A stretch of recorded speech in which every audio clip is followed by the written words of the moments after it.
최천식 해설위원이 선정한 지난 한 주간의 성적 기준 남자부 베스트 7. 그 가운데 무려 4명의 선수를 배출한 한국전력 빅스톤. 먼저 윙스파이커 한국전력의 러셀과 미들블로커 신영섭, 안요한, 리베로 오재성. 아포지 스파이커는 KB손해보험의 노모리 케이타, 레프트 한자리는 대한항공전보스의 곽승석, 세터는 대한항공의 한선수 선수고요. 지난 한 주간의 감독 한국전력의 장병철 감독입니다. MVP를 말씀해 주십시오. 네, 제가 선정한 지난주 남자부의 MVP는요. 한국전력의 러셀 선수입니다. 한국전력이 4라운드의 연패를 끊으면서 지난주에 연승을 했는데요. 예. 이 러셀 선수가 삼성화재전에 25득점을 했습니다. 이게 5세트가 26대 24까지 가는 접전이었었는데 러셀 선수가 14득점을 해줬고요. 어제 경기였었죠. 우리카드전에서 20득점이었는데 3라운드 우리카드와의 대결에 이어서 어제도 트리플 크라운을 작성을 했습니다. 예. 구위 공격 5개, 서브 4득점, 블로킹 3득점, 올 시즌 4번째 트리플 크라운을 작성을 했습니다. 트리플 크라운이 3세트에 나올 수도, 4세트, 5세트에 나올 수도 있는데 어제 만들어낸 기록은 3세트 만에 아주 일찌감치 여유 있게 따낸 트리플 크라운.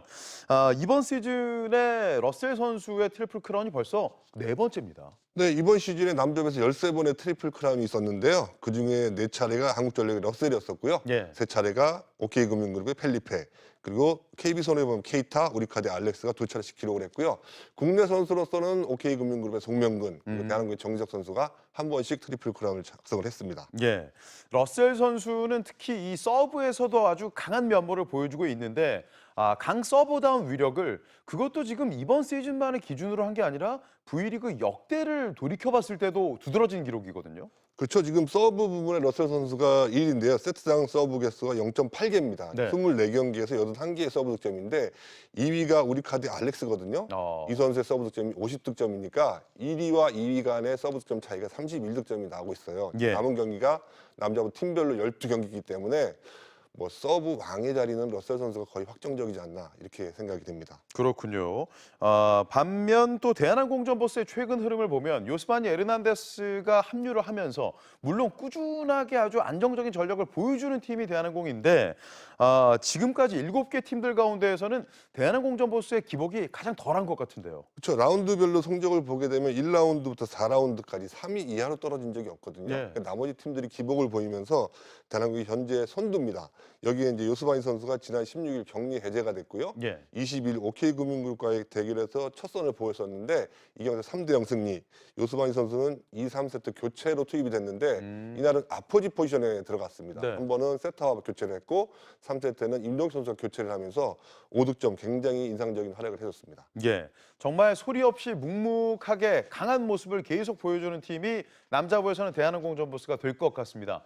최천식 해설위원이 보는 대한항공의 이런 강점 어디에 있다고 봐야 될까요? 아무래도 기본기가 탄탄한 팀이죠. 서브 리시브가 7개 구단 가운데 가장 안정이 돼 있고요. 예. 지금 42.3%로 1위거든요. 2위 현대캐피탈이 38%이기 때문에 압도적으로 리시브 부분에 대한항공이 앞서 있다고 봐야 됩니다. 여기에 이제 정지석, 곽승석, 오은열 리베로까지 서브 리시브 2위고요. 예. 곽승석이 수비 부분, 그러니까 리시브와 디그를 합친 개수에서 이제 수비의 랭킹을 산정을 하는데 곽승석이 1위, 정지석이 4위예요. 그러니까 대한항공은 거의 뭐 3명의 리베로가 리시브를 한다, 또 예. 디그를 한다. 이렇게 봐도 과언은 아닐 것 같습니다. 뭐 조금 전에도 자막으로 보셨습니다만 2위 현대캐피탈과의 리시브 효율 차이가 4.3%포인트가량 차이 난다면 얼마 아닌 것 같아도 이 4%포인트는 굉장히 큰 차이 아닌가요? 남자부에서 굉장히 큰 차이죠. 예. 최근에 공인구가 교체가 되면서 반발력이 굉장히 강해졌잖아요. 네네. 그러니까 평균적으로 50%대에서 40%대로 떨어진 남자부의 리시브 효율인데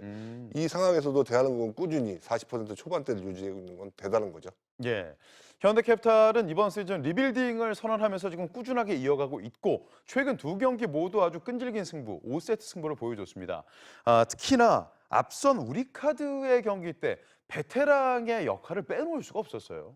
사실 이날은 현대캐피탈이 세트스코어 0대2로 뒤지고 있었고요. 예. 여우현 선수가 먼저 투입이 됐죠. 2세트에 투입이 됐고 이제 문성민 선수가 3세트에 투입이 됐는데 사실 문성민 선수는 상징성이 있단 말이에요. 그렇죠. 현대캐피탈 정신적인 지주.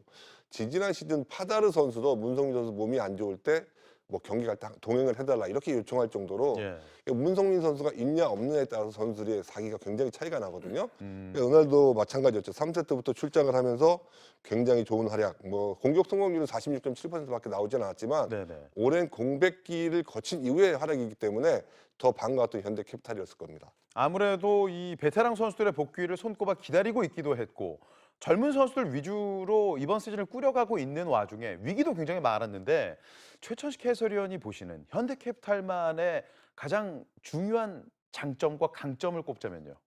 시즌 초반까지 최태용 감독이 신영석 선수를 한국전력으로 트레이드를 하면서 팀을 리빌딩을 했잖아요. 예. 그러니까 시즌 중에 리빌딩을 한다는 건 굉장히 큰 모험이거든요. 그 결과로 1라운드부터 3라운드까지 5승 13패였어요. 오우. 7위였습니다. 여기에서 이제 4라운드만 4승 2패를 했으니까 네. 그 리빌딩이 어느 정도 자리를 잡아간다고 봐야 되겠고요. 그 중심의 축에는 아마 김명관 세터가 있을 겁니다. 예. 최근에 김명관 세터가 보여주는 세트 부분은 굉장히 한국 전력에 있을 때보다는 향상된 부분이 분명히 있거든요. 그렇기 때문에 앞으로가 더 기대가 되고 있습니다.